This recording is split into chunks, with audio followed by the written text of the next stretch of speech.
another episode of the T in the Net. The T representing Uncle Iroh, and the Net, the Apostle Andrew. Two people who I feel like represent what I'm hoping to learn on this podcast, which is the sense of adventurousness, wisdom, gentleness, kindness, and leaving people better off for having interacted with us. I'm Mika, and this is Srujan, the first. The first of Alex's lineage. Alex recommended that we have him on, and he was graceful enough to Glad join us. to be So, glad to Srujan, be here. I had a chance to meet you a couple of times, and they're all very fun times. Yes, Every time that we interacted, I did get the sense that you're very adventurous and you have a lot of fun stories, and you are the center. You're the life of the party, I think, generally. that's a really nice thing to say. But you know it's true, so I feel like I I can be very excitable when it comes to people around me, but that's only because the people around me, I get excited by them. So like by proxy, I feel like when we hung out, when it was me, you, and Fahim, I think we were just like feeding off each other's energy, and I'm just like generally a very excitable person, so maybe kind of naturally I attract that kind of spotlight sometimes. would you say then you're generally surrounded by people who give you that? Like, are all your friends people who give you that kind of energy? 100%. I mean, I feel like my friends, I get excited by my friends. They're not necessarily excitable people themselves, but it's just that the people that I like hanging out with, there's always something about them that I really admire. So when I see them and we're hanging out, it's just like a great time, and I just tend to kind of let loose a little bit. Do you think yeah, I mean that's great. I'm wondering, do you think you filter for people that you admire, or do you think like you just naturally like do you come to admire them from spending time with them? Like you would say like, oh yeah, I'm wondering.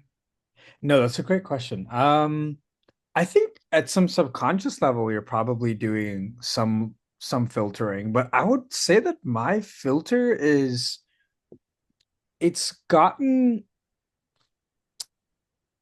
like I think maybe my filter over the years has gotten less and less visible. Like in the beginning, I would have more of a filter, but I think as time has gone by and I've like learned that people are very complex and there's a lot of different facets to people that I meet in all sorts of like lanes.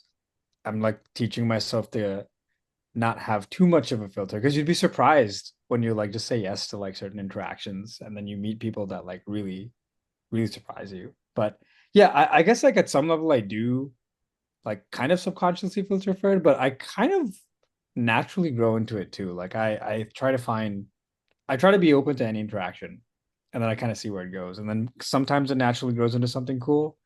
And sometimes if it doesn't, that's fine too. It's just that maybe there's like a difference in what pages we're on as people. But yeah. Sure. I'm curious if you have a story where you just said yes to something that led to something cool. Like, is there something that you were thinking of? Yeah, that's a good question. I have a couple. I mean, let me try and think of like one that's like funny or interesting. Um, Let me think. The most recent one that I can think of. Okay, there are a few. I remember I went to Europe for the first time like as a solo trip uh in June of this year. And Awesome. it So was super all of your solo traveling has been done this year then. yeah, yeah. A Oh, lot very of cool. yeah. I wanted to go just to spend some time with myself. I just really felt like I needed some time to just do things on my own. And I remember uh I went to like I barely had a plan. Like I had like some idea of what I wanted to do, but I was like going between a couple of different cities. And I I went to Berlin and on one of those legs. And I remember like getting to this hostel and I was like completely out of place. I felt very completely out of place because I have not been in like a hostel in like a really long time. And there were a bunch of people there that I I felt like I got cold feet. Like I walked in and I was like, all these people, I don't know anyone here. It feels like a college dorm. I don't know what I'm going to be doing with my day. I'm like a little concerned about whether my experience here is going to be good or not. And I genuinely, for like the first 5 minutes after I got to the hostel, because it was it was like so um it was like not disorganized, but it was just like a lot of energy in one room, which I typically like, but it also just felt very, very intimidating to see so many people in one place, not knowing anybody there, kind of feeling like a college dorm vibe, and just really not knowing like, is my experience here going to be like fun? Is it going to be like difficult? Am I going to have like I was worrying about stuff like, am I going to be able to sleep properly in the dorms because it's going to be super loud? Like, are there people going to be partying all the time? I just didn't know. And like for those first 5 minutes, I was like, I don't really know what I want to do right now. I actually generally considered like just leaving and going and getting buying like a hotel room or like an Airbnb. But I was like, you know what? I'm just gonna give it one night. I know that there's like all sorts of age groups here. Let me just see what happens. And I'm so glad that I did, because the first group of people that I met in the living room that evening, like these three people walked in and um they were these Dutch people that were like completely uh they were like fully decked out in like club attire. I've never gone clubbing in Berlin before, but they're like completely decked out, tattoos everywhere, like super, super cool people. I was again intimidated. I didn't know if I want to talk to them or not because I was like, I don't know if this is my vibe. But I struck up like a conversation with one of them. I was telling them about like how it was my first time there. And I was just like, really, I love like the tattoos that they had and like some of the piercings that they were wearing. And we spoke for like an hour just in that living room. They were supposed to leave for like a club or something. We spoke for like an hour, and they loved the conversation so much that they like dragged me out. They said, "You're gonna come with us out into the city to club." And again, I was like, I don't know if like I'm not really like a club person. Like I don't know if I am like, I'm really not sure if like this is like my vibe. But again, like that part of my brain, I was like, let me just say yes and see what happens. And I like said yes to them, and I had like the most amazing night I could possibly have imagined. I went to like these, they took me to like five different clubs. I was basically with them from like 9 p.m. till 5 a.m. the next day. I got to learn about where they were from, what their lives were like, what they were interested in, like what their goals were, all of this stuff that I would never have learned if I had not said yes to like that first interaction. And I feel like it's just like little moments like that where I'm just like, okay, sometimes you might not know what the vibe is, but it's okay to just kind of go with it, you know? I agree. I mean, I you say little moments like that, but I mean, you're like that followed big moments. Like you were on a solo trip, you chose to go in a hostel, you chose to spend the night. Yeah. Like that was a lot of yeses to a lot of uncomfortable situations There in a were row. so many where I was like, I could just be in a hotel. Like, you have to understand, because I love interacting with people, but I also love my own space. I really do. Like, I want to be alone sometimes. So this was like a lot for me to go in and just be like, yes, there's so much uncertainty in so many different aspects. I was like, okay, I'm just gonna try and I'm gonna see what happens. And I swear to God, like I'm trying to make that my motto now ever since that trip, because you really don't know who you're gonna come across, what experiences you might have if you just give yourself like a chance to be uncomfortable for a little bit. Have you done that at all since then, or like stateside maybe? Yeah, I really have. Like, I think I came back and I realized like I'm not really putting myself out there to do things. Uh, like I kind of came back from the trip and I really thought about like, how am I spending my time? Like, what do I really care about? Before that, I kind of felt a little bit insular. Like I wouldn't really do much. My focus was always on work or just like one. hobby or something that I felt like I need to spend all of my time in. Usually that was just like music or something, but it was I felt like my whole life was like consumed by work. And I came back from that trip and I was like, why am I not like saying yes to doing more things for myself in general? And I funnily, I feel like I came back and I started advocating for myself to do more things. Like it didn't have to be necessarily all the time with other people, but I really started pushing myself to just go and find new experiences. Anything. Like even if it's something I've never done before. I went to like poetry open mics to go listen to other poets, like original writings. And I even tried it. I even went to the open mic myself. Like I went and I did like an open mic with poetry. I'd like written poetry and I tried that for the first time and it was great.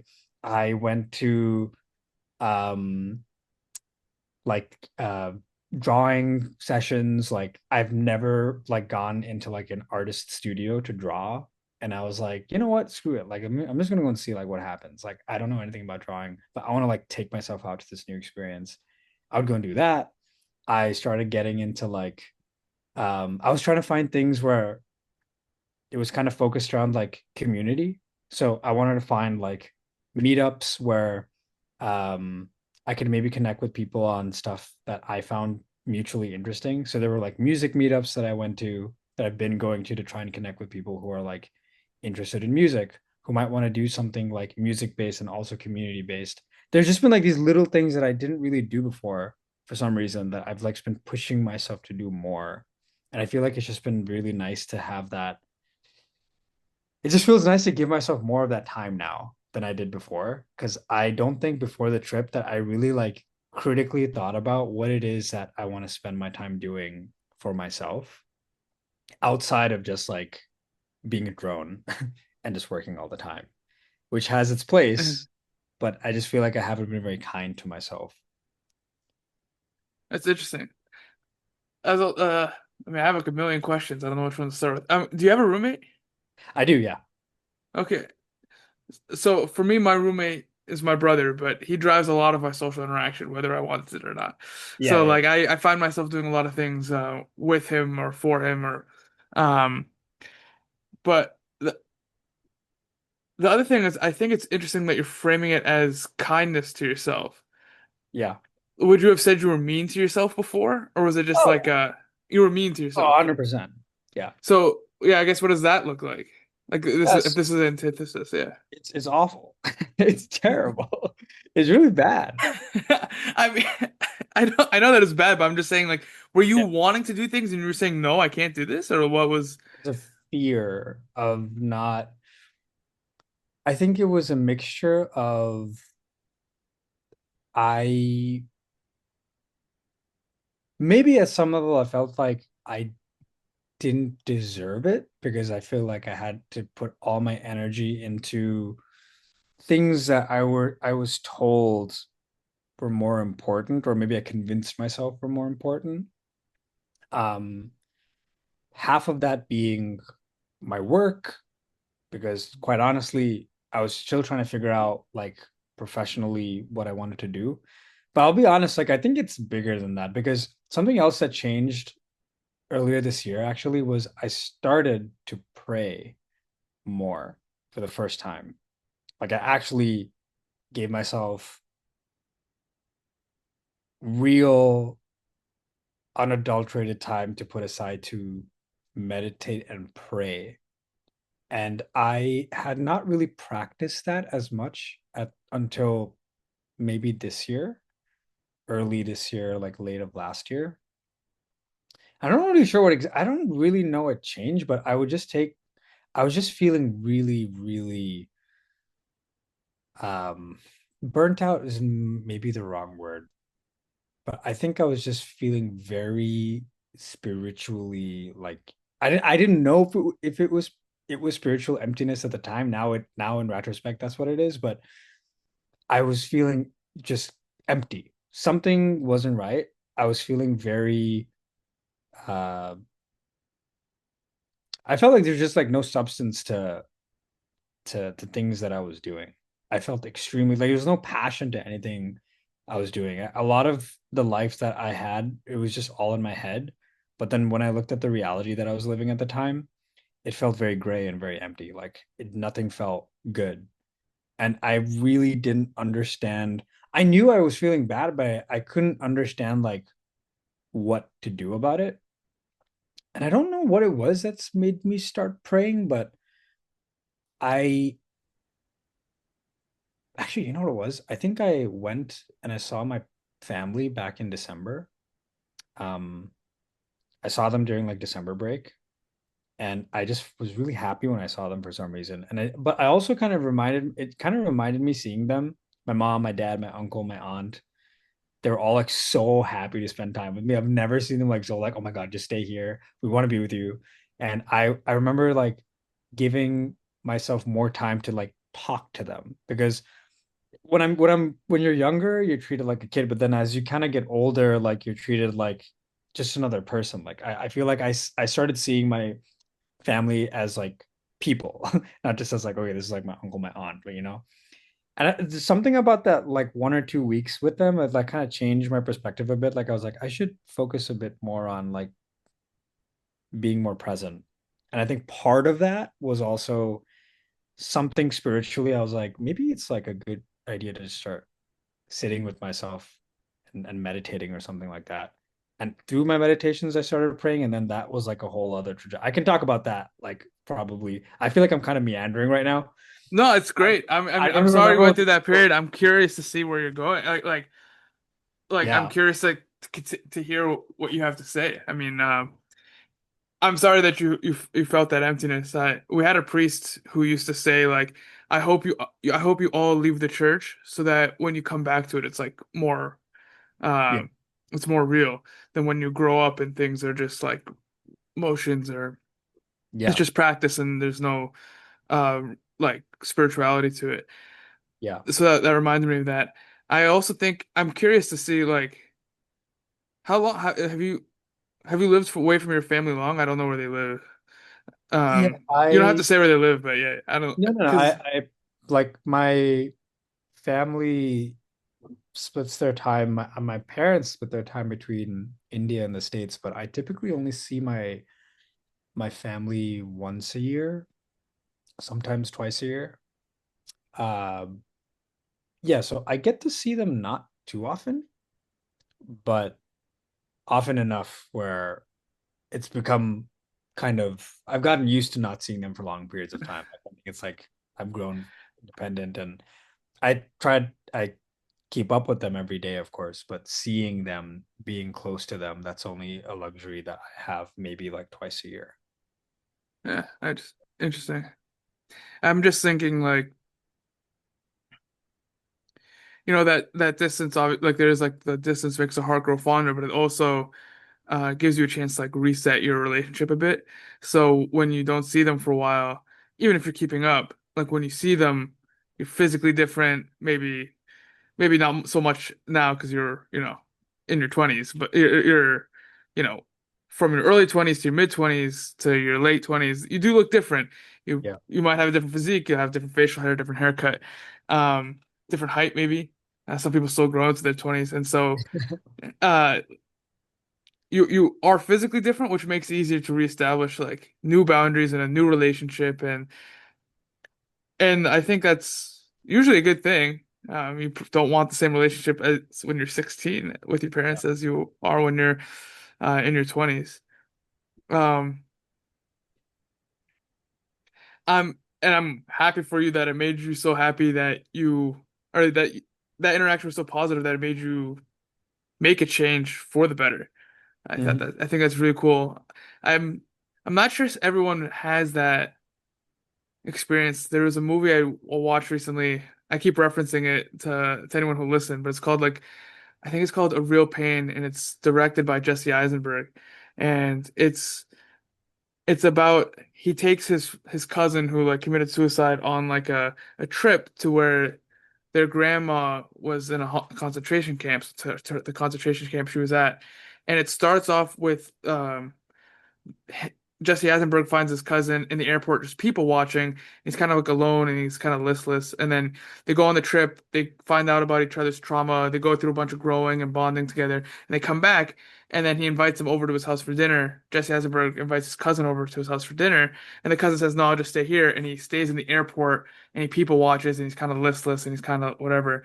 And Yeah. so one of the takeaways, which I've argued with people about, but one of the takeaways that I kind of left with was that you can go on that life-changing trip or you can have that moment, but it doesn't necessarily like equate to change in your day-to-day life, your daily life. Like that guy starts and ends in the same place at the beginning and Yeah. end of the movie, even Yeah. though he went through that experience and he had an opportunity to change it with the invite from Jesse Eisenberg's Mhm. character. So it's really cool to hear that you kind of had that moment where you went saw that there was like this joy to be had in life, and Mhm. then you made some change to capture it. Yeah, I think it's great that you were able to go and make a change. I'm curious. Yeah, I'm curious. I think you said already, but you you didn't know why you picked meditating and praying, or do you know why you picked meditating and praying? Um,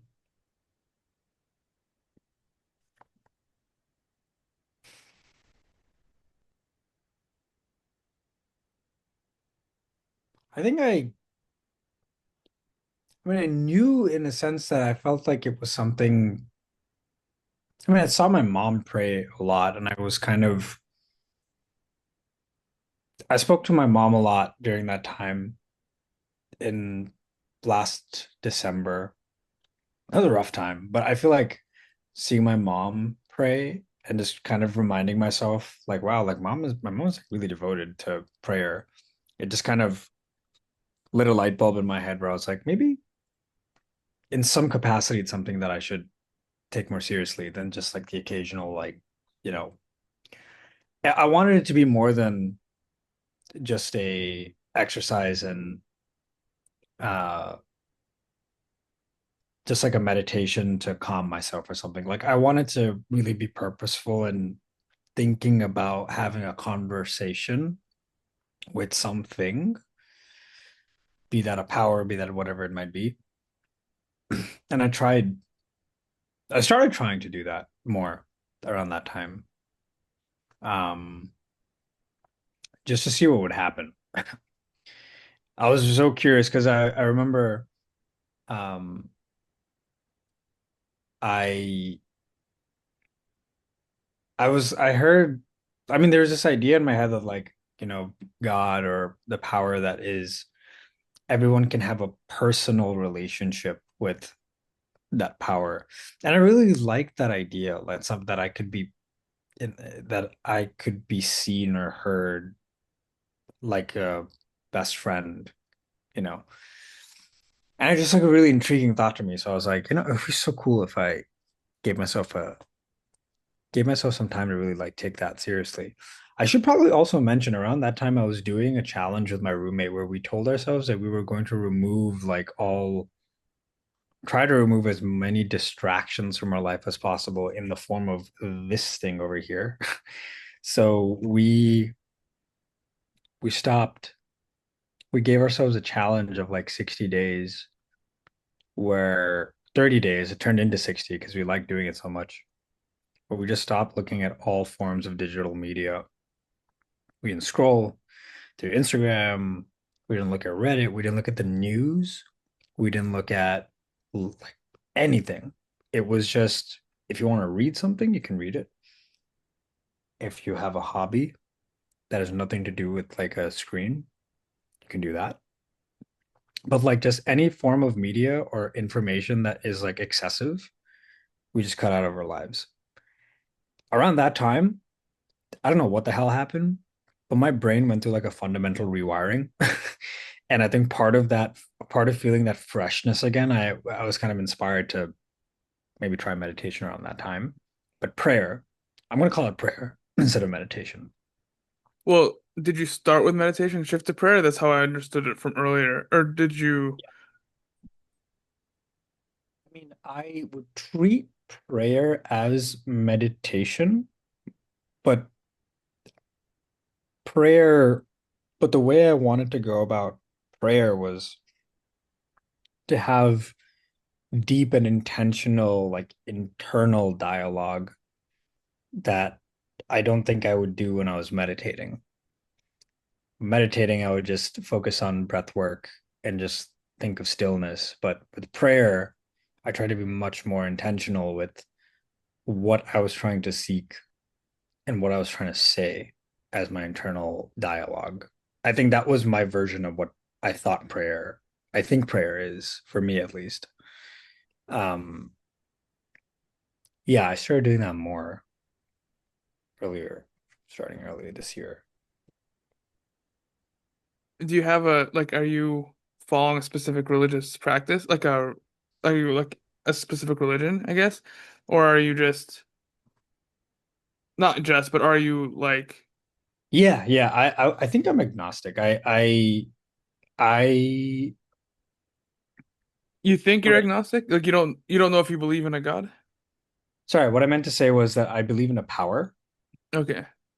but it's not associated with any specific deity, religion, or religious text. So I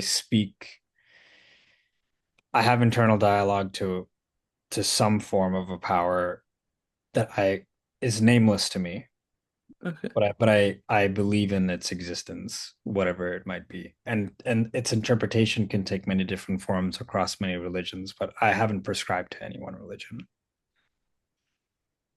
Do you I was gonna say, do you want to? But it sounds like I'm about to sell you a thing. It's not that I want to sell you a thing. I'm just curious, like, is is this relationship that you currently have with this power the one that you want? Um, So far, yeah. okay. That's what I think, yeah. I mean, it's a strange power. It's a very it's really strange. I I've had a very intriguing kind of relationship with that this year. Still a lot of work I feel in my mind that I want to be doing to continue developing it. But I definitely believe it. Like for sure. In the beginning I didn't quite understand it, but I have felt the effects of its power directly and I have been proven spiritually for sure. I know that something is listening. And after having that experience, I'm just like, whoa, okay. Uh yeah, it's very interesting. That's awesome. Yeah. Um, I will not ask you in a recorded setting what you had, but uh, I do want to ask about the media cleanse.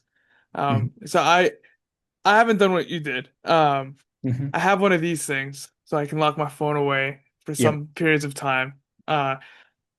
And I blocked a bunch of social media. I can't seem to keep myself to be completely off of social media. Like I usually want to look people up for something. Yeah. And I do ask the internet a lot of questions, maybe Yes. more than I Yes. have to.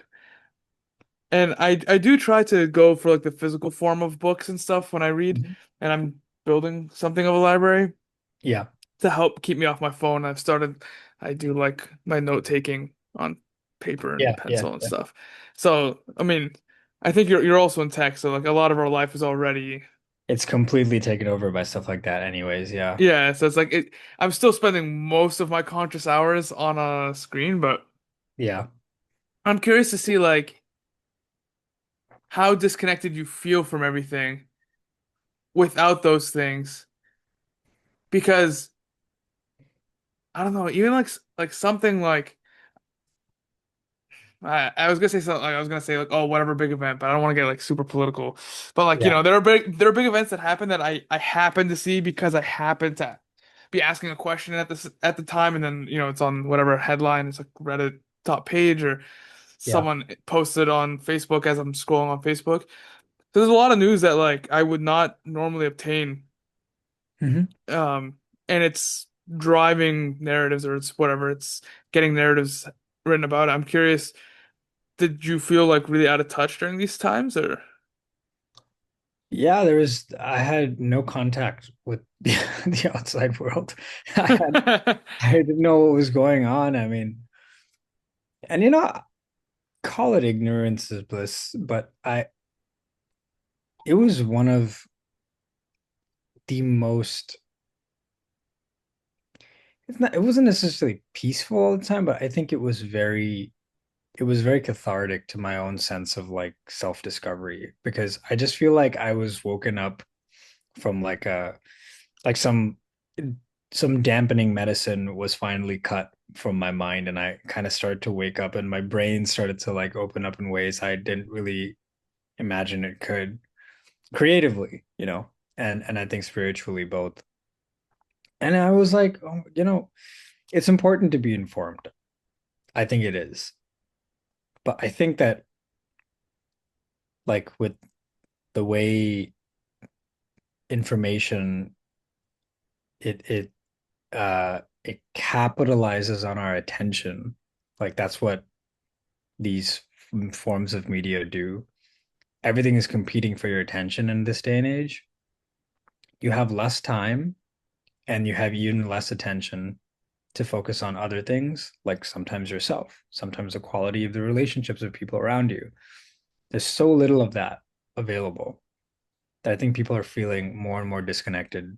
Ironically, in a world where things like that are supposed to connect you more and more, but you just get more isolated. And I was like, sometimes I think like, damn, I really should know what's going on. Like some important news, like I should be informed. But then I was like, who cares? Like, like I won't know the news today and I won't know the news tomorrow for these 30 days. My life is not going to be, it's not going to be a disaster. Like nothing drastic is going to change for me. At least, look, I'm in a position of privilege to say that, but for me, I was like, it's okay.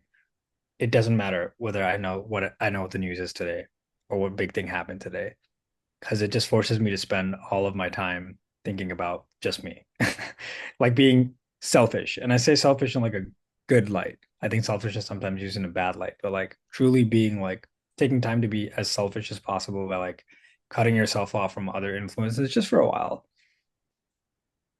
I was completely in the dark, but it was a great time. It was a great time. Yeah, I don't know anyone who is upset usually when they do these kinds of Yeah. like cleanses or reducing their phone usage. You will be for the first 2 weeks. It was awful the first weekend. Like the first 2 weeks was just the worst. Like I like getting off a Re- drug. uh, even for 2 weeks, like Yeah. interesting. Yeah. First week actually was the worst. Second week was much better. But that first week, I was like, I don't know what to do. I'd wake up and I'd just be looking at the ceiling. And I was like, okay, what next? And my brain just wasn't like processing things because it was looking for like something to stimulate it. And I think that really, I think in retrospect, like that was the feeling of emptiness that I had to like kind of battle, which is like you are now forcing yourself to be alone with your thoughts and like you're really asking yourself like the critical questions. You know. Sorry, it reminds me of there's a scene in Avatar where where Iroh tells Zuko like, "Is this really what you want? Like, it's time to like Oh sit my down God. and ask yourself like, who Time to are you? look What do you inward. want? Yeah, Yeah, the yeah, big questions." And then like he frees Appa and then he gets like sick. He's like sick yeah. by his like his Internal battle. yeah. Um, I think it's interesting. I for me, I had that for like a day, Yeah. and then like I have a book of hours, so it's like there's a morning hour and there's a psalm that I like, and so I read that, and then I have a journal that I try to keep. So, like someone recommended, it's from a book. Someone recommended that like you start your day with like 3 pages of just like unstructured, just writing, just write 3 pages. I don't write 3 pages The anymore. the artist's way. I forget who wrote Yeah, that. I think Yeah. yeah, I think that's the book he got it from, but I haven't read it. But it was just like you just clear the crud out of your head. I do like a page or maybe like I cap it at like a few minutes because I usually just wake up right in time for my morning meeting, so I don't have like a ton of time to like Yeah. do things. Yeah. But I felt like having those. like once I did those two things, like I would just forget about my phone completely. And then maybe like after I had a meeting or something, or like there was a lull in my work, then I might be like, oh, like what do I do now? But I have books at my desk, and I have two book clubs that I'm a part of, and I have a goal to finish all the books that I started this year. So I Yeah. have a ton of reading that I have to get through. So for me, like I don't feel like I feel like there's so much to do outside of my phone anyways. Like I'm like running at it like so it's kind of an interesting it's interesting to me that you had like such a different experience because I'm like, oh, now I finally can do all of these things Yeah. that I keep telling myself that I should be doing. No, and I think that it takes a conscious effort to sometimes really prioritize that because it's just a lot of people, they're just so sucked into. I feel like a lot of people they use these things as distractions from like things in their life that could use a little bit of love, like um, Like yourself. yes, most importantly yourself, right? Like you need to give yourself a little bit of love, and that should come in forms aren't that don't feel like they're distracting you from just making you ask yourself some. I mean, I feel like for me at least, a lot of the usage, be it social media or whatever, it just felt like it was distracting me, like kind of like a painkiller for like maybe that was veiling bigger problems. Because I was feeling a little bit like lost or empty, or I just didn't feel like I was doing much with my life at the time. And I think removing during those times where I wasn't feeling good about myself, I noticed that I would reach for my phone a lot, or I would like be going through videos a lot because it felt cathartic. Because it's like I'm trying to entertain myself, but it felt like a big distraction. So when I removed that influence from my life, immediately I was faced with the need to really just face that feeling head on and start doing things about it that were healthier. And in my case, it was planning trips for myself, like planning events where I can go out and do something, like taking an interest in reading more, in praying more, and calling my loved ones more. Like those things became more of the forefront. They should have been at the forefront all the time, but I suppose the last 2 3 years, there's just so much going on in my life that I felt like I needed to just kind of medicate myself with distractions, trying to handle like bigger problems. Uh, I I like that word medicate because I do feel like that the kind of cheap dopamine or whatever it Mhm. kind of has a place, right? Like there is like Yeah. a medicine to it where it's just like, well, you worked hard, you worked long, you're tired, you did the good thing for a little bit, like, and you just need a break. Like you just need a like a mental break, a physical break, whatever. Like Yep. here, have your little dopamine pill. Here, have your little cheap Yeah. dopamine and enjoy it. And it's like, okay, yeah, it's not bad to like scroll through your friends' photos, see what they've been up to or whatever. Granted, Yeah. it's like kind of hard to do on Instagram now, but like, Yeah. or whatever. But then yeah, it's like a lot of like an opioid where it's like, yeah, you had a surgery, so here's some opioids. You don't need the opioids anymore, but like I'm kind of You used to them. can I get high. Yeah. kind of feel good, and I Yep. keep eating these things. Keep going. Yeah, keep going. And it's so easy to slip into that. I mean, they've been like designed to like keep your attention like as much as possible. And I'm an engineer and I've built models and I know how this stuff works. And I know these recommender systems like the back of I understand this tech and it's very good at keeping you glued. And I think there's just, it can be a problem sometimes. Yeah. Sometimes I think Instagram knows me better than my mom. Like, Yeah. And it's concerning, you know? yeah, I'm curious to hear about your other solo travel. It sounds like you've been on a few trips, so you must have liked it. I mean, most of it honestly was in Europe. That was a Was it big just one trip over Europe? Like, one trip over Europe. Yeah, okay. well, I started in London, then I went to Amsterdam, met some friends there.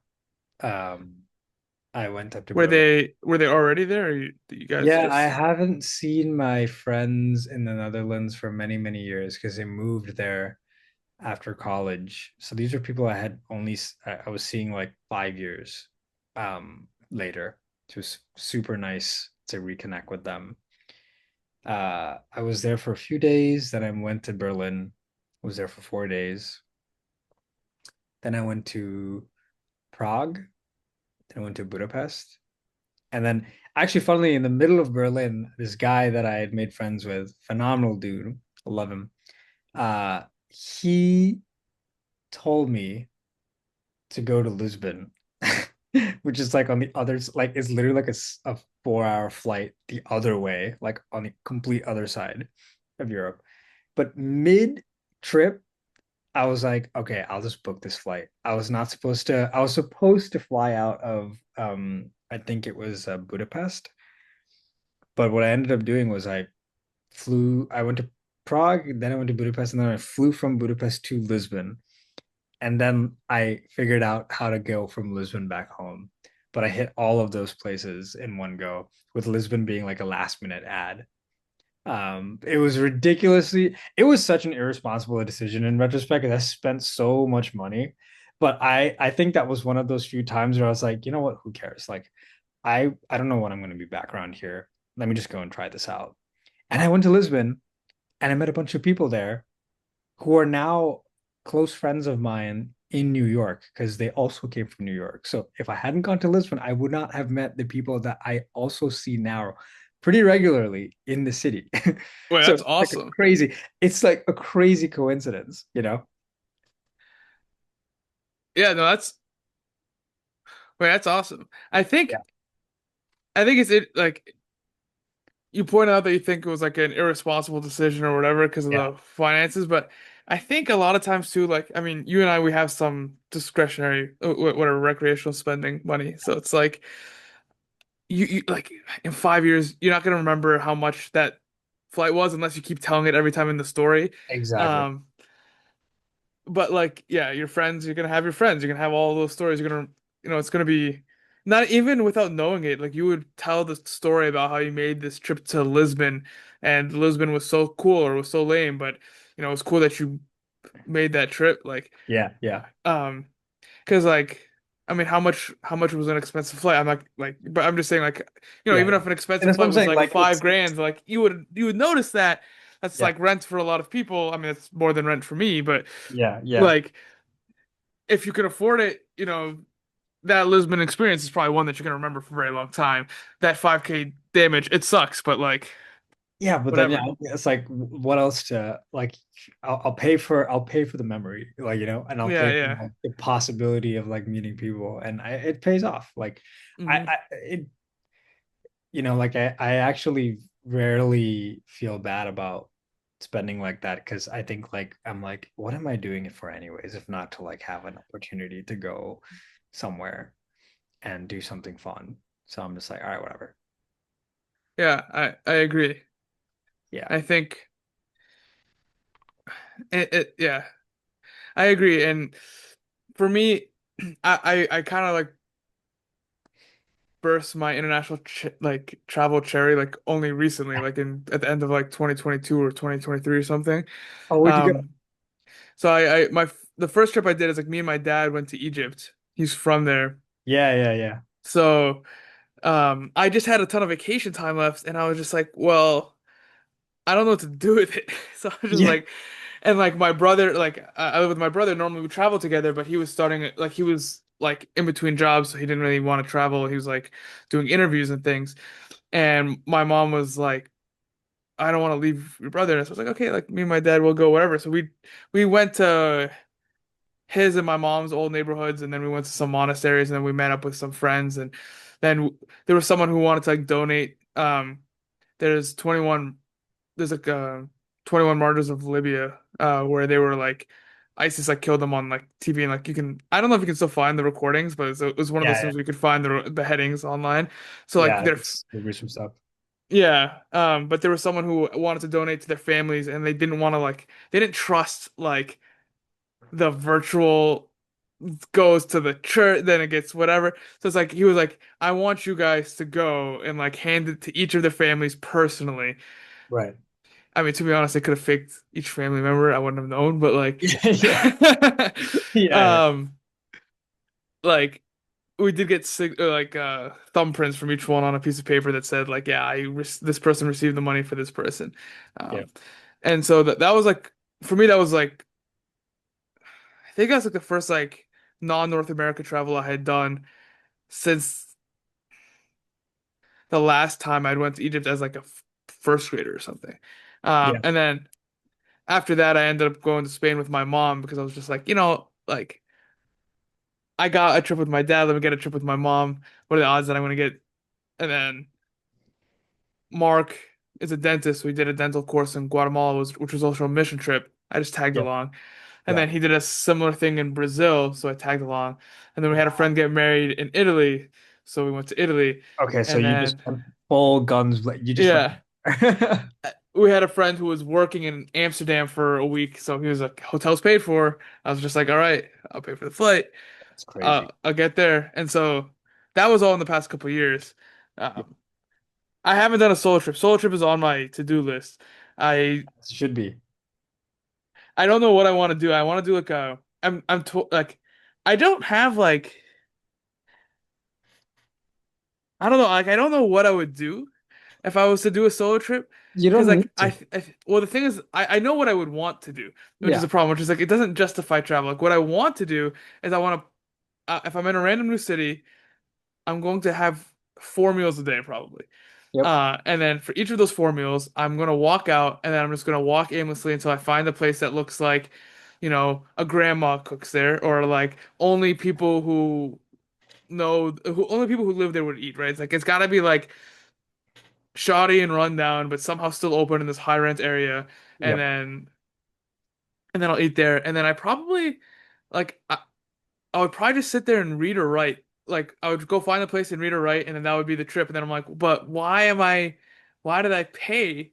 Like, Why not? Why does there but have to be such a compelling reason? but it's Sometimes, not about the compelling reason. It's like I could just do that here. Like there's a ton of rundown places here in Boston that I sure. haven't eaten at. But, And there's a ton of time to read and write that I don't use. Like, I mean, yeah, why do but I have to go there to do that?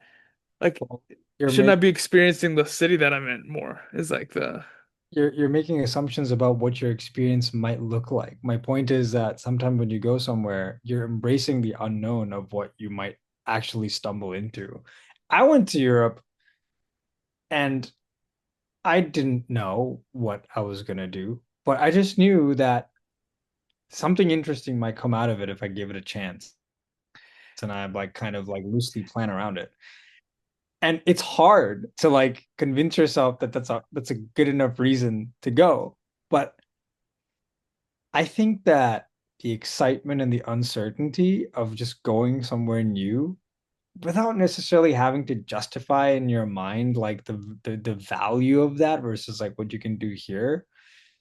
I really think that that's something that people should do more. Even if it feels like I'm not really sure like why can't I'm just going to be doing the same thing over there, reading, walking around. Maybe, but I think that you may underestimate just how novel the experience might be, even just reading and walking around in a new place. I mean, yeah, like it would be novel and I would like tell the story and I'm sure I would have some story to tell. I I'm hesitant because like there's just no way I would do a hostel. Like there's no like Yeah. version of myself that would embrace that.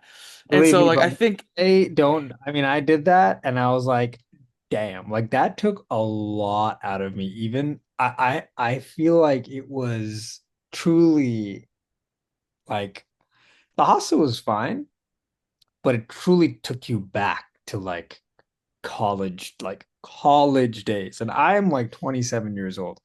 I can't I don't know. I don't think I can do it anymore. You know what I mean? Like I'm so spoiled with my life now, but you just go and you try it. And sometimes experience is great. There might be days where the experience is not good, but I think like it just you give it a chance and just see where it goes. You don't need to. I mean, you can go to Airbnbs and stuff as well. Like that's like, the world's your oyster, Yeah. right?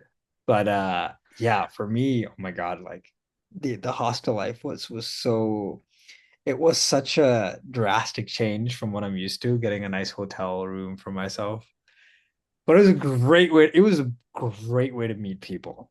Such a great way to meet people. I mean, I could not have asked for a better environment to meet people than in a hostel. Like I met literally every day I would meet someone new and we would go out and we would do something and I would have amazing conversations with them. I mean that's awesome. I think the social situations that I thrive in are more like this one, which is why I'm choosing this as a way to meet new people. I don't think Yeah. hostels are the social situations that I thrive in. Even like even like one of the churches nearby has like a young professionals meeting on Tuesdays. Like I Yeah. went a couple of times. I from what I heard about it, I knew it was a social situation I wasn't gonna thrive in. I went once and I was just like, you know I can what? I was like, I can't do this. And it's not like there was like another opportunity for me to go. I'm usually busy on Tuesdays. I was free. I was like, whatever, fine. I'll go again. And then I just like I interacted with people for like literally like 3, 4 minutes, and then I like went into the church. I was just like, I'm gonna sit here until my ride says it's time to go. Like, yeah. I couldn't like. There's a lot of social situations that I don't thrive in. You seem like you could thrive in a lot of them. I'm very impressed that you I met a throw ton of new myself people at a into hostel. Yeah, I throw myself into any and all social situations because I think I have realized that as time has gone by, I have zero social anxiety. I don't know why. I don't know if it's always a good thing. Sometimes it can get me into trouble, I but mean, as long as it doesn't kill you. yeah, as long as it doesn't kill me, but I will throw myself into all social situations and feel like zero fear. And I think it's just a good way for me. I think the same thing goes back to the same thing we were talking about in the beginning. Like, I love talking to people. I love being around people. That's where I derive my energy from, which is such a funny paradox because I also love being, I also just love the time on my own. Like I want to walk for like 2, 3 hours by myself. Like I need to charge my social battery too. But when the battery's empty, I want to be in front of everybody. That's like the contrast that I have. I'm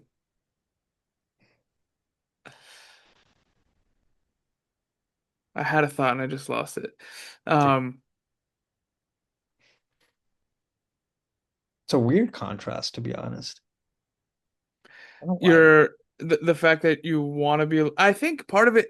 Oh, so the thing I wanted to ask was like, so a lot of times to have those like, for me, the like excitable or energizing conversations, it requires like some degree of vulnerability, and even like storytelling and picture sharing and those kind of things require some degree of vulnerability. So I'm like really happy to do that with my close friends, Yeah, and some of my not so close friends. I'm more willing to tell stories, maybe not actual pictures and things, yeah, but like. I think um I think now I'm like way less likely to be willing to express vulnerability than I was like in college. Like yeah, whereas before like I didn't really feel like whatever. It's just like this is the price to pay for social interaction or for meaningful social interaction. And the thing is, and now I'm like, yeah, this is the price to pay for social interaction. I'm not sure I want the social interaction, and the price is kind of high. Like yeah, yeah, so. yeah, yeah. It sounds like you're doing a great job of having really meaningful social interactions a lot, which is why you can have like you can have your time to yourself and have meaningful social interactions. For me, I feel like the price is high, so I spend a lot of time in social interactions that are not meaningful. Um, so Yeah. then I want the alone time, but then I don't also get the meaningful interaction. So I'm curious to see. So the question I was hoping that I was leading up to properly was how how do you generally find the energy or willingness to have that vulnerability, or do you think you're able to have these like meaningful interactions without the vulnerability?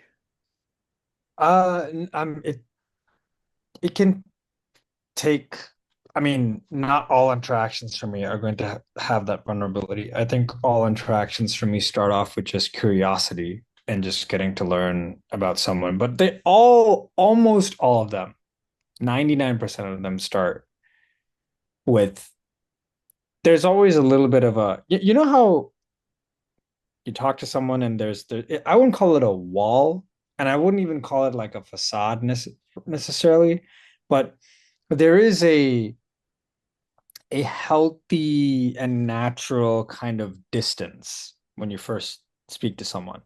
Because, you are going through the formalities of getting to know them. And there is a certain character that they're playing when you talk to them.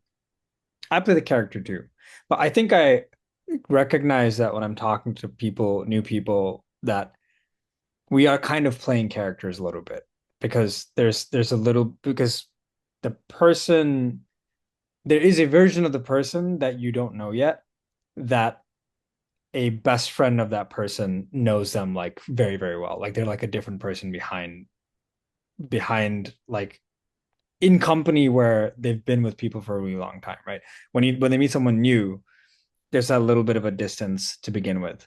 So for me, like those interactions, they just start with curiosity. But I think what helps for me is like I'm very like I want to know like I ask a lot of questions in the beginning during interactions because I'm trying to kind of get like a synopsis of like what are the things that you love the most, whatever it might be. I've talked to artists, I've talked to people in like scientific fields, I've talked to anyone. It doesn't matter who it is, but I think what helps for me is I kind of decide in the beginning of the interaction that like I don't really mind uh the concern of like, oh, how am I going to be perceived? I kind of just throw that out the window during the first interaction because sometimes you get a little bit scared, like you have to like kind of hold yourself a certain way because you're afraid of being judged by someone, you're a little bit worried about talking to them. At least that was what it was for me when I was like earlier in my earlier 20s. But like I just kind of decide like if I'm gonna talk to someone, I'm just gonna be like full-fledged. I have like no reservations and I'll just go in being very curious and I'll ask them a lot of questions and I'll be excited just to like speak to someone. And I think like that kind of helps sometimes because when I'm like interested in what they have to say, it's easier for them to kind of like be more interested in the conversation and they start talking about the things that they love. And it's the best way to get to talk to someone is to like really ask them about the things they love. I feel like that's like a great gateway into like helping conversation flow more. And it's in a way it's like it's kind of like the most closest thing tangentially to like vulnerability in a way. Because the things that you love are like very closely related to things you're passionate about, and that's very closely related to the things you want to be vulnerable with because that is like a that is your vessel of wanting to be like you want to communicate your vulnerability kind of sometimes like through the things that you're most passionate about. You know what I mean? Like if it's like music or if it's art or if it's something like that, like artists love talking about their work. And for me, at least, it naturally kind of delves into like some form of vulnerability. It takes a while, like maybe like not the first 5, 10 minutes of conversation, but you kind of eventually get there. And then you kind of can see someone a little bit through like the distance that any normal first interaction has. And I just aim to get that little bit of like a little bit of like light where I can see like someone, like maybe not the full image, but I see just a little bit. And if I can get that, even if it's just like a meaningful moment, I wouldn't consider that necessarily like a fully meaningless interaction. It's just I want to find those moments with people sometimes. I may never see them again. I may never talk to them again. But like I feel like that's what I aim for when I have interaction, when I try to talk to someone. Interesting. So, Yeah. so, so I'll say like definitely like the mechanics or like the tactics of the conversation. I definitely understand, and I try to use the same things if possible. I think a lot of times though, a lot of people are not like today. Like there are some people, like there's many people obviously who work in their passion or have a passion outside of their work. I also think a lot of people don't have that right now, or like maybe they don't have it, like they don't know they have it even, or they've kind of lost it for a bit. Yeah. Um, it's not that hard to find people who work in a job that is a job. It might be good or it might be bad, but it's a job, and then they don't have like I was gonna say hobby, but hobby's not really like they don't have like a passion that they're actively pursuing. They have interests maybe or hobbies, and so when you talk to them and you ask them that line of questioning, you get, your standard short, terse, yeah, I play basketball. Oh, Yeah. like who's your favorite basketball? I don't really watch. I just shoot hoops with my friends sometimes. Oh, like what do you like to? It's whatever. Um, or I find a lot of times to get people to share how passionate they are about a thing, I have to first show them that I'm also passionate about a thing. Mhm. And then that gets things going. And I think that's the price of admission that I don't always want to pay. Um, Fair. Yeah, I can understand that. And I should add that like sometimes passion doesn't have for me, like there have been situations where it's not really always about a hobby or an interest. Like I remember I was talking to this dude like 2 months ago. I went to like this like pop-up where there were these two friends who were whipping up a startup, like a company for Greek yogurt. Um, they were just having a pop-up to sell this yogurt that they've been like culturing and branding. There's some guy over there that was like helping them out. I remember walking up to this guy and just being like, "Oh, dude, this yogurt is like so sick. Like, I love eating this stuff. I just talked to your other friend. Like, she's so cool." It's like struck up a conversation with this guy. Mind you, I didn't know anything about this dude. I didn't ask him about his hobbies. I didn't ask him about like any of his like interests. But I was just talking to him, just being like expressing opinions about things that I was noticing in my environment and just like hearing what he had to say. And it was so funny because I think maybe like 5 sentences in, he asked me something like, "Oh, like, how did you hear about this event?" And I was like, "Oh, I just found this like on this app and I told him a little bit about like I just love going to new different places, new events, anything that's interesting to me." And I spoke of maybe one or two things. I wasn't necessarily expecting him to like respond with like what his interests were in that field, but I was just keeping the conversation open to really anything, just being happy to be just there, just vibing. Sometimes it'd be silence. It'd be like a 10-second silence, and I would say nothing, but I was comfortable in that silence. I wasn't like gunning to try and like keep the conversation going. I was just happy being there, and we were just vibing. And if I noticed something interesting, I would just like bring it up and I would just like continue talking about it. But I think like 4 or 5 minutes into the conversation, he looked at me and was like, "Yeah, it's so cool that you go to these events. I feel like I've been not going to a lot of events and I've been feeling a little bit like kind of like like I'm not doing enough or I'm like kind of afraid of going to places and I don't know what to do." And it was so cool. Like that moment for me was like he's like talking about something that he's feeling, you know? It was like completely, I wasn't like gunning to like get him to say something like that, but he just kind of brought it up on his own accord. And he was a quiet guy. Like he wasn't like talking about his interests like I would usually get from other people. But I think sometimes just being there with people, just talking and not really expecting much, you kind of get these little segues. And then he started talking about like how he wasn't sure about how he wanted to do more like going out to events and he didn't know how to feel and he was like not feeling very like happy, and we had like this conversation and then the conversation kind of like there's a trajectory of a conversation that went there and I had like an actual vulnerable moment with this guy. And I just feel like sometimes you have situations like that where there's no formula for like getting that vulnerability from someone. Sometimes it happens, sometimes it doesn't, but I just kind of go in with like no expectation. Like my I can go into an to a conversation and there might not be any vulnerability. It might just be like a surface level interaction. There might be a couple of interesting things, and that could be that. But I don't think I necessarily come away from those interactions like disappointed. You know what I mean? Like I'm not going Uh, in like, expecting all the time that all my interactions are going to yield some kind of like a interesting nugget. I just go in purely out of it's like I always say this. It's like the love of the game. Like you know what I mean? Like, I just like I'm going in just like talking to people. And like whatever comes out of it, cool. If nothing comes out of it, so be it. It's all cool. I still got to like yap a little bit and I got to like talk to someone, learn a little bit about them. It didn't go anywhere, it's fine. But you just kind of go in with like that mentality and like nothing. I feel like truly if you go in with a mentality like that, like nothing will feel too bad. Like nothing can be that bad in that kind of situations. Even if the person's a complete asshole, you're just like, all right, whatever. I learned about like a new way of someone being an asshole, and then you move on to the next, you know? we can give you some lessons in that later. Like, Yeah, yeah.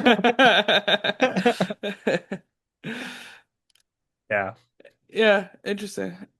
I'll say I don't usually leave a lot of conversations feeling bad unless I'm like getting like berated and I feel like they're saying true things. Yeah. Um, I think mostly it's I'm more feeling bad that I used up my social battery on a situation that I didn't find like edifying or like that made me happy.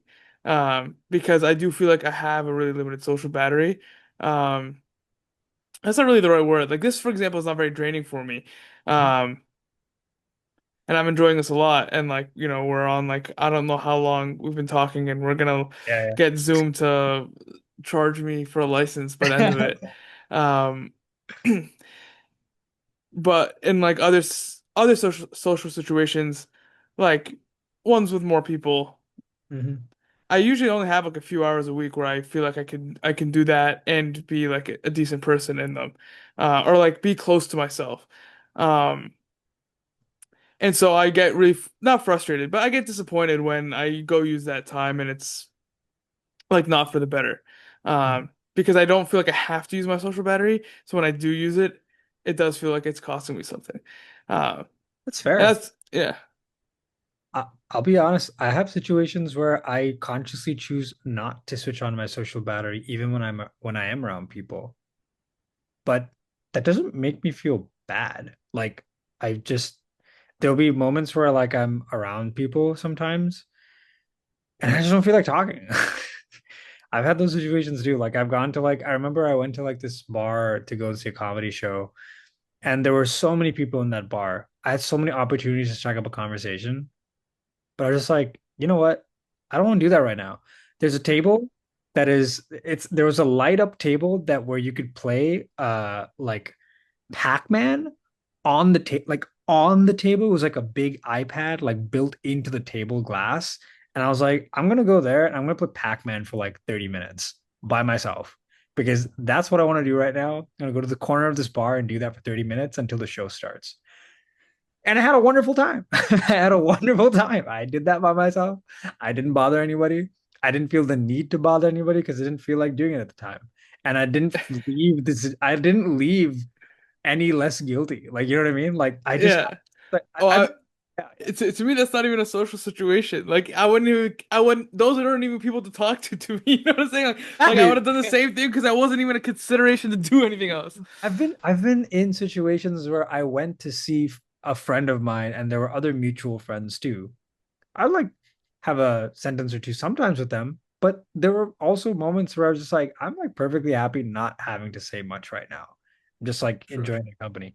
They might think it's a little bit rude, but I don't like there are moments like that where I just need to just be comfortable in someone's presence. And I don't feel the need to have to like push for an interaction when it's just like not in me. I'm like totally fine with that too, you know? And I So feel if like you're gonna I'm just gonna mute this. TV was like oh yeah, yeah. inactive for so long. Give me a second. I got you. No worries.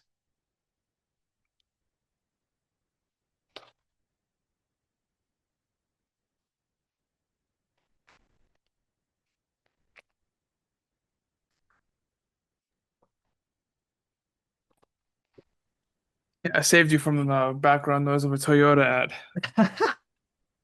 You're good, you're good. Sorry, you were saying? I'm just Oh, that you saying cut. Yeah. you can choose when to want to be social, choose when to not want to be social. If you choose, and you can choose the balance, you know? You can choose how much of which one you want to do. I mean, I think I'm glad that you have this level of power that you have. For Yeah. me, the event uses the energy like regardless of whether I mean not regardless.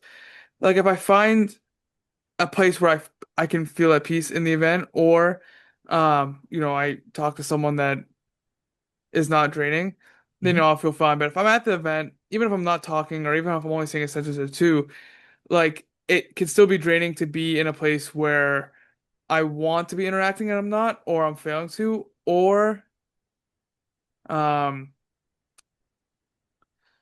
yeah, or I'm just not comfortable being quiet among so like there are people like I don't really know that well, and Yeah. I don't like maybe I don't want to have brooding impression. Like sometimes I do. Sometimes I do want to be the brooding guy in the corner just because that's a cool kid thing to do right now. I'm big, strong, tough guy with a beard. I'm gonna sit here in the corner and like just brood.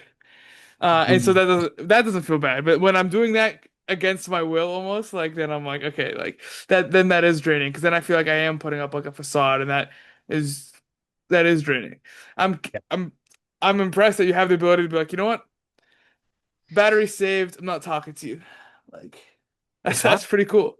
It's That's pretty fine. And cool. and like there's no right or wrong. I think it's just being comfortable with yourself. Like if you don't want to interact, it's not a bad thing all the time. It's just you don't want to interact. Like it's okay. Yeah. First. No, I don't think it's yeah, I don't think it's about wanting to interact. It's about like I'm gonna almost use like the absurdist definition, but it's like it's almost like when I want to interact and I can't, or I don't want to interact and I have to, or like Yeah. the situations that find are draining and I feel like I'm in them not a lot. Yeah, I'll say a lot. Like anytime I'm in a normal social interaction, I do feel like I'm in one of those two. Um, But would you say that you fall into any one of those two more often?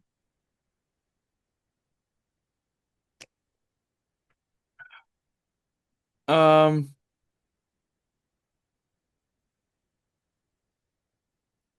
I'd have to sit and think about it because like it's for some people I don't want to be talking to you and Yep. I feel like I have to because it's like rude Yeah. and I'm gonna see you again and I'm gonna see people who respect your opinion again, so I'm just like Yeah, yeah.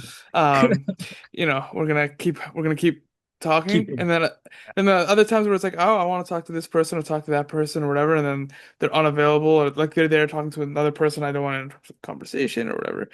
And sometimes I mean, there are times where I don't want to interact and I'm not interacting. That's great. And there are times where I want to interact and I am, and that's great. Mhm. Um, it's like, yeah. I mean, I don't know which one I would say I fall into the most. Yeah. I I don't have like a good time analysis. Like, Yeah. Yeah. I mean, I'll say like if there's at least in the situation where you want to interact but you feel like you can't, like getting uncomfortable is the greatest catalyst for like change if you want that to be a change for whatever reason in situations like that. Like for me, if I'm not feeling uncomfortable for something that I want to improve for whatever reason, if that is something that I want to change, then I know I need to feel uncomfortable, which means I need to start trying to do something different. So I've definitely been in situations where I was I wanted to be more social. I wanted to interact more, but I just didn't really I just was like I was so uncomfortable. I was so uncomfortable putting myself out there and like trying to say or do something to like get into a conversation. But I was like, if I just feel comfortable in this bubble that I have in situations like that, then nothing's gonna change. So I would do like I would go and I would butt into a conversation or try to like just say something. And it was the most uncomfortable experience I've ever, oh my God. Doing that the first time when you want to be talking, but you don't know how to like insert yourself into a conversation is just the most awkward shit. It's so awkward in the beginning, but I think you just do it Would you say over. you're good at it now? Like you just butt into a conversation and it's not awkward? It's not awkward because I have no shame anymore. Like there's like no anxiety associated with it because I realize like there's the stakes are non-existent actually in my mind. I realize that it's just an illusion. Like there's actually nothing at stake in reality. And the thing is, once you recognize that, you can go into a conversation and say literally anything. Like no one is going to be super, insane in the way they have opinions about you. And even if they do, is like you kind of realize it doesn't really matter. Like you just go in, you say whatever you want sometimes. And like some people will, a lot of people, a lot of people will invite it without you realizing. But I don't have like that fear anymore of like there might be a consequence to me saying something or like being like uncomfortable, like trying to like enter a conversation. It's just I'm worried everyone in the Alex lineage is gonna have no shame. Alex has no shame, you have no shame.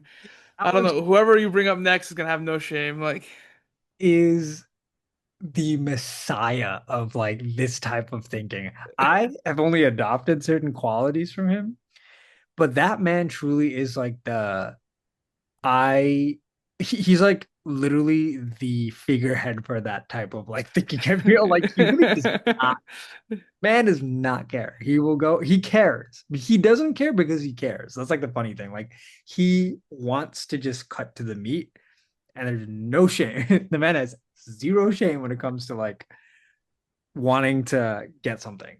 I think I go about it a slightly different way. Like I will try to measure a little bit like um the quality of tolerance I can estimate a bit better and I give people a little bit more leeway.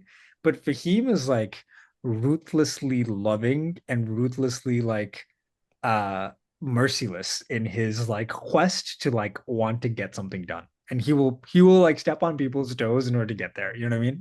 Like he doesn't care. Like he is like he's such a pure person in that regard. You will not find anyone purer than that man. That he's just like truly tunnel vision when it comes to some stuff like that socially. And honestly, I like respect it. Like I would not be able to do what Fahim does. He's like just so laser focused on what he wants, and he's so good at like bringing people together when he really wants to bring people together. You know? I agree. I do think those are all qualities that Alex has. Uh, respect for the no shame thing, in some ways I agree. In other ways, it's like it's terrifying to witness. Like sometimes you just wish the man had some shame. But he does use it for good mostly. Mostly, he does. Yeah. There are moments where I'm just like, how that man is like a true. He's a little menace. Like he does not, he will go and terrorize everybody if he needs to. And he's proud of it. Like this is the best part Yeah. of it. Like he'd be like, yes, and I will if you tell him this, he'll be like, yeah, and I will double down. Oh, that's why I love him though. Man. Yeah, I love that kid. Yeah, he's very lovable. Yeah, I don't know if you saw the conversation I had with him. No, I haven't had a chance actually. I would love No, to see that afterwards. Yeah. so one of the things, yeah, he talks about is like, he's an enabler. He like, and I talk about how, like, for me, like, I actually need him to help get some stuff done. Like, one of the things, like, we run a book club together. Actually, Alex does everything. Yeah. Um, and a lot of it is because a lot of a book club is just getting people to like answer some questions about what book we're reading when we're meeting, and like, are you coming? Yep. I'm not asking any of those questions. It's Alex. Um, I just read the book and show up, and then we don't. I don't. It's not even like I don't even lead the discussions. Like we rotate them, so it's like this is actually Alex's book club. Right. But I just bullied him into running it. But uh, because I would never do the things that he does, and I personally have lots of shame, like a normal person. Yeah. I like having him around because yeah, he fills a lot of gaps for me. Yeah. No, he's a soldier, dude. He's like literally like a super soldier. Like you ask if he loves you and you need something done, like you ask him, nothing can stop him. Like nothing will get his way. Yeah. This guy. Uh, I had a joke, but it's not for Not for the recording. recording. Not for The the off recording. recording. Got Yeah, coming. yeah. Uh, I've really enjoyed this conversation, and I definitely think we could keep going. I have a homework assignment due at midnight, though. I also have to wake up at like 6:30, so I'm glad to. I really have been having so much fun. I would have asked you to like zip up, like whip up another like Zoom session, but I think Yeah, we may. I, It's I better for us to call it. Yeah, I would be glad to. Oh, I mean, I'd be glad to just. I have your number now. I'm happy to call you and talk sometime. If you want to come on this again later, I'd be happy to do that. I might split this one up over a few episodes. sure. If you have someone in mind that you think would be a good guest for the Alex lineage, Yeah, um, yeah, let me know. If you know them now, you can put it in the recording and and be like, dude, I already committed to you on a recording. But I if have a few people in mind. Let me think about which of the ones will be a good like next step in the Alex in the Alex lineage. lineage. Yes. I love that it's called the Alex lineage. It's so funny. Yeah, I have a few in mind, but I will send you one over text. Awesome. Yeah, I mean, yeah, feel free to ask them beforehand, like Alex did with you, so that you don't Yeah. have to put them in a super Yeah. embarrassing situation. Um, No, actually, I'm gonna yeah. put them in a super embarrassing situation. That sounds exciting. I'm just kidding. It was good chatting with you, man. Yeah, and I hope to talk to you soon again, and I hope to see you soon. I don't know next time I'm in New York, but if you come back, I'll be happy to host you for a meal or something, or buy you dinner or something. Uh, 100%. And the same goes to you, dude. I would love to see you. It's been so long, and I'm so glad like I got a chance to like connect with you in such a cool like way as well. Like to literally go straight and talk about like these cool subjects, like just picking apart like these interesting thoughts. I love it. And I'm so glad to see you again. I definitely want to come by sometime and catch up in person. So we should actually figure that out. Like we'll like get some yeah. time to meet up. Yeah. Yeah, maybe yeah, I'll text you this week about I think yeah, I'll text you this week. Yeah, let me know. I'm around. I'm not going anywhere. So Okay. yeah. It's good chatting with you, man. See ya. Yes, sir. Yes, sir. Thank you. Thank you.